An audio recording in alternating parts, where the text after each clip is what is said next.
Taoiseach, the Women's Aid report published today highlights that in 2015, the National Domestic Abuse Service received 16,375 disclosures of domestic abuse against women and 5,966 disclosures of child abuse.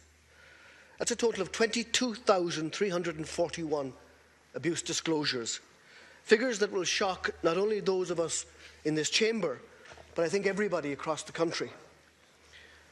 Across Ireland, women have been choked, they've been scalded, strangled, punched, spat at, cut with knives, hit with golf clubs. These are acts, Taoiseach, of barbarism. Over the past 20 years, 211 women have been murdered in Ireland, almost half of them at the hands of people using their bare hands. In 2015 in Ireland, far too many women lived in fear. That continues this year. Fear of abuse, physical, psychological, fear for their children. That's something that we must, as a House, put an end to. So can I ask you, Taoiseach, we need clearly to do more to protect women in the home, protect women in relationships. So will you give a clear timeline to the House for the enactment of the Criminal Justice Victims of Crime Bill? Will you agree to amend that draft legislation to allow for young women in dating relationships who are not living with their partners to receive the same protection as envisaged for cohabiting couples under that draft legislation? And finally, Taoiseach, given the small amount of additional money required, will you agree now to extend funding for the 24/7 national free phone helpline in recognition of the real issues that have been highlighted today in the Women's Aid report? Thank you very much, Deputy Howlin. Taoiseach. What Deputy Brendan Howlin has raised here is a litany of shame and of cowardice by those who inflict violence on women. Those who do so are not macho. Those who do so should be ashamed of themselves because they bring shame on our country. The request you've made, Deputy Howlin, is one that I think we should have the opportunity to have the report debated here in the House. The Taoiseach was at the launch of the report this morning.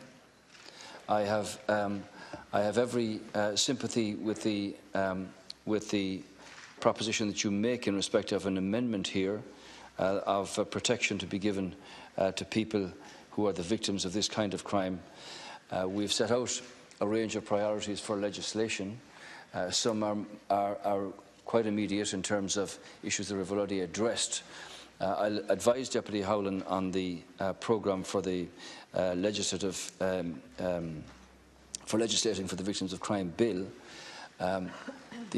The final request you make in respect of coverage for the 24/7 helpline seems to be something that should, of course, be available. I don't know the costs involved in that, but I'm sure a case can be made that would bring that about. If it protects one person fearing for their lives because of a call to be made, it's something that has to be considered.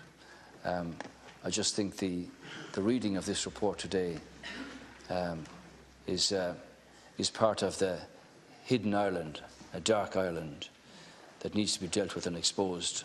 And those who inflict that kind of brutality on women folk should be thoroughly ashamed of themselves. Thank you, Taoiseach. Deputy Howlin. The Taoiseach for his reply. I think it is important that this report would be debated in this House, and perhaps the whips would set a time in the next week or two for that to happen. But I think we also need to follow through with practical proposals. And I look forward to hearing the timeline for enactment of the Criminal Justice Victims of Crime Bill, the heads of which were approved last year. And we should, if we can make a collective agreement now, to seek to have that progressed before the end of this session, that Taoiseach might indicate his willingness to agree to that proposal. And finally, in relation to the support for Women's Aid, I think the very least this House can do is to ensure that women who are in that vulnerable position have some mechanism to reach out on a 24-hour basis. So I would ask the Taoiseach to ensure that whatever resources are required to ensure that that service is available would be provided without delay. Thank you. Well, I'll follow up immediately on that, Deputy Howlin. In regard to the Victims of Crime Bill, obviously the new arrangement will allow for ministers to answer individually in respect of legislation under their responsibility, and that, I think, kicks in next week in Concordia. But in the meantime, I'll advise you on the progress made on the bill. In regard to the debate in the House, obviously the Whip has responsibility for 60% of the business, and the Business Committee for the remainder. But I'm quite sure we can find an opportunity to debate, and have debated, and it needs to be debated, a report of such profound implications for women all over the country.